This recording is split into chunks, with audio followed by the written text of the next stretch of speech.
is this King of glory that pursues me with his love and haunts me with each hearing of his softly spoken words? My conscience a reminder of forgiveness that I need. Who is this King of glory who offers it to me? Who is this King of angels?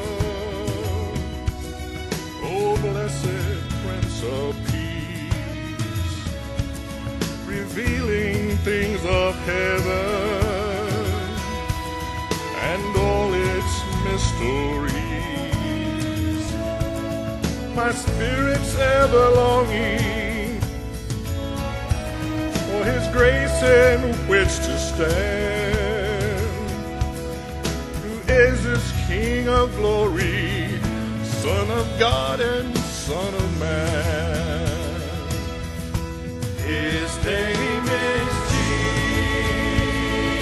Jesus, precious Jesus,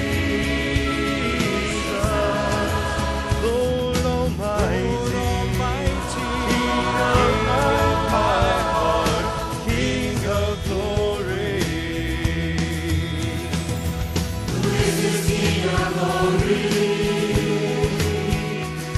Whose strength and majesty and wisdom beyond measure, the gracious King of kings, the Lord of earth and heaven, the Creator of all things. He is the King of glory. He's everything to me. His name is Jesus, precious Jesus, Lord Almighty, King of glory.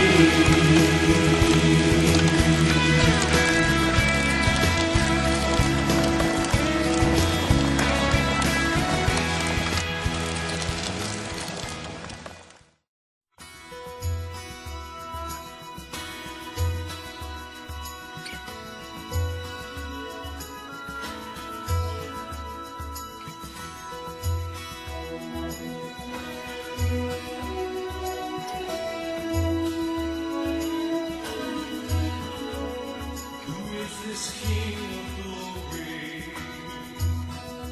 that pursues me with his love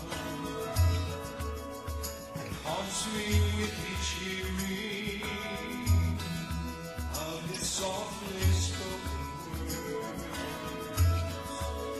My conscience a reminder of forgiveness that I need. Who is this King of glory who offers it to me?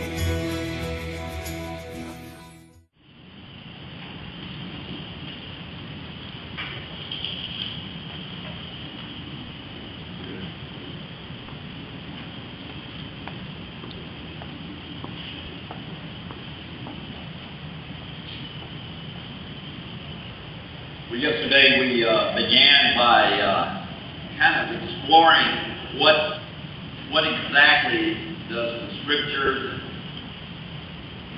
what exactly did the early church and the early church fathers mean by resurrection. And as we looked at that, came to the conclusion that they were not talking about being raised back from the dead, as in the case of Lazarus or Jairus' daughter, although that was an unusual expression of the kingdom's power on earth in Jesus' ministry, the apostles' ministry, and even today, this is not what resurrection is. It's not being raised back into the life you now live and back into the body you now live. Nor was resurrection going to heaven when we die. When we die, we will go to heaven, the present heaven, and we will remain there until Jesus returns. But a lot of folks in the church have this notion that will be our existence forever, the present heaven that we will go to, although the Scriptures indicate it is a place of rest, where we wait until resurrection takes place. So resurrection is not simply eternal life in a bodiless existence after we die, although we will go to heaven in a bodiless existence until Jesus returns. But after he returns, there will be a new dimension of life. N.T. Wright says this, that resurrection is not life after death, it is life after death. When we die, we go to heaven and we live. We live in that realm of heaven. But resurrection is the life that comes after that experience. When heaven and earth come together and there's a new creation and God gives us these bodies. So what is resurrection? Well, according to the Scriptures, resurrection is that event where we are transformed into a new kind of body. We might say it's a new creation body, a new physicality. It is physical. It's very much a physical body, but it's very different than the bodies we have now. There'll be some similarities, but it'll be different. It'll be a body that will never die, a body that will never decay, a body that is not susceptible to sin. It will be a body that can move both in the physical realm and in the heavenly realm. Because in the new creation, as we read in the Scriptures, God will bring heaven and earth together. So there will be this new creation will be the marriage of heaven and earth together. And these bodies will be able to move in the reality of that new dimension.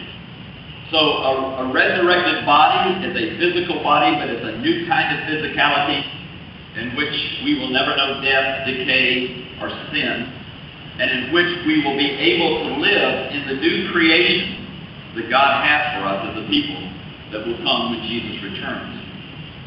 Now, the question is, why should we believe this notion of a resurrection? As I said before, it's a notion that you don't find among pagan writers. You only find it among the Jews. They had this understanding. You can find reincarnation in other writings. You can find among the Greeks this idea that you go to this realm, this kind of bodiless spiritual realm for all of eternity. But only the Jews had this notion that we would be raised back to a new kind of existence, into a new kind of physical life to live in this creation. A new creation, where God transforms creation and heaven and earth come together. So the question is, why should we believe this notion? Why should we accept this kind of radical, unique understanding of eternal life that was prevalent among the Jews? Most of us in the West, as I shared yesterday, when we think of eternal life, we think of the present heaven that we're going to. Generally, we think of eternal life, we think, okay, when I die, my body decays here on earth, and I go to be with the Lord. And that is true. We talked about the fact. The Scriptures indicate that is true. There is a present heaven that we go to enjoy the presence of the Lord and the presence of those that we love who are already in heaven. So, not arguing against that as a part of biblical understanding. But the biblical understanding, as I said before, basically says it doesn't end there. That the present heaven is a temporary resting place until God brings heaven and earth together and gives us new bodies to enjoy the new creation that He will bring about for all of eternity. And so our eternal existence is not some kind of bodiless existence in a spiritual realm. Our eternal existence is very physical.